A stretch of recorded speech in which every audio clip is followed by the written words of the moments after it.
మాట్లాడండి.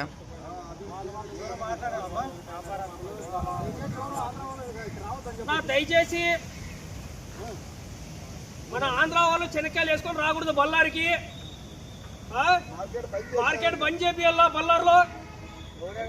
ఎవరైనా కానీ రైతులు బళ్ళారికి వచ్చి నష్టపోవద్దండి. మేము నష్టపోయినాం. ఈరోజు వచ్చి అక్కడే రైతులు వచ్చి అక్కడే వచ్చి పట్టుకుంటారు. వాళ్ళకే పట్టియండి. వ్యాపారస్తులు వస్తారు ఆడే.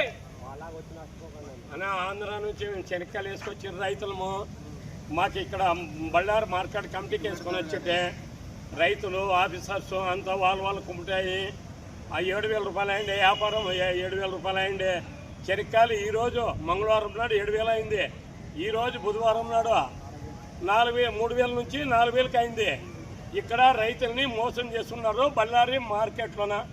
ఇక్కడ ఈ ఎంత పద్దు నుంచి మధ్యాహ్నం నుంచి ఎంత పత్తిమాలన ఎవరు పట్టించుకునే మానవులు లేడు. ఎవరు ఇక్కడ న్యాయం జరగదు. రైతు అనేవాడు వీటికి పనికిరాడు. ఏదైనా దయచేసి ఉంటే రైతులు అనేవాళ్ళు మన ఆంధ్రలోన 10 రూపాయలకే పోనీ అక్కడే అమ్మండి. కానీ ఇక్కడ వస్తే వారి నాశనం చేసి పెడుతున్నారు. అందరూ అమాలీలు రైతులు వ్యాపారస్తులు అందరూ కలిసి మాట్లాడుకొని ఇక్కడ రైతులను నాశనం చేసి పెడుతున్నారు.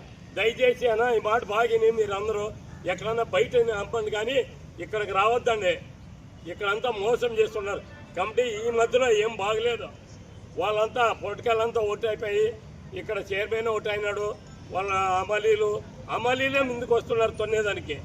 దయచేసి ఎవరు మాట్లాడినా వాళ్ళు ముందుకు వస్తారు. ఇప్పుడేమంటుంటారు, మీరు ఎత్తుకోండి అమ్ముకోపోండి, ఎవరు రమ్మన్నాడు మిమ్మల్ని, పైసలు ఉన్నాయి మేము ఇచ్చేలేదు అంటున్నాడు. ముందు వారం మేము పసిపే ఉంది అట్టే కొన్నాడు. ఈ వారం ఇంకా వర్షం రాలేదు ఏమీ లేదు. హార్వెస్ట్ ఉండే తరకు అయినా 3,000కి కొంటున్నాడు.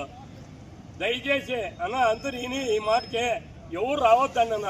బళ్ళారి మార్కెట్కి మాత్రము మన ఆంధ్ర వాళ్ళు ఎవరు వచ్చినా కానీ వీళ్ళు నాశనం చేస్తున్నారు అన్న. ఇది